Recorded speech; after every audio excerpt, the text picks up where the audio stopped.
તમે જોઈ શકો છો બીડી પરીખ હાઈસ્કૂલ તેનો આખો કોટ ધરાશાયી થઈ ગયો છે। જીબીના થાંભલા બધા જ દરેકે દરેક થાંભલાનું તમે જોઈ શકો છો કે બધા થઈ ગયા છે। લાઇટો અહીંયા જ્યારથી વરસાદ આવ્યો છે ત્યાંથી 4 દિવસથી લાઇટ નથી।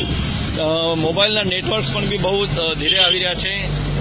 અમારા આ વિડીયોથી એક જ અમે મેસેજ આપીએ છીએ કે સેવાભાવી સંસ્થાઓ, સેવાભાવી માણસો આગળ આવો। ગુજરાતના જે બનાસકાંઠામાં પૂરની આફત છે તો બધા સાથે મળીને સંકટના સમયે બધા એમની સાથે ઊભા રહીએ। તમે જોઈ શકો છો તારાજીના દ્રશ્યો। અહીંયા જે મકાન સામે દેખાઈ રહ્યા છે એ આખા મકાન પાણીમાં હતા। અત્યારે થોડી પાણી ઉતર્યું છે પણ રોગચાળો ફેલાવાની દહેશત છે। લોકોને પૂરતા પ્રમાણમાં પીવાનું પાણી પણ બી નથી।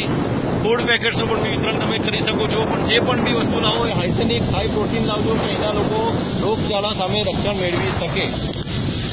તમે જોઈ શકો છો ધાનેરાના તારાજીના દ્રશ્યો। જે રોડ છે, રોડ તૂટી ગયા છે, કોઈ બાજુ વાહન વ્યવહાર નથી, કોઈ બાજુ કનેક્ટિવિટી નથી। ત્યાં અમારી રિબર્ટ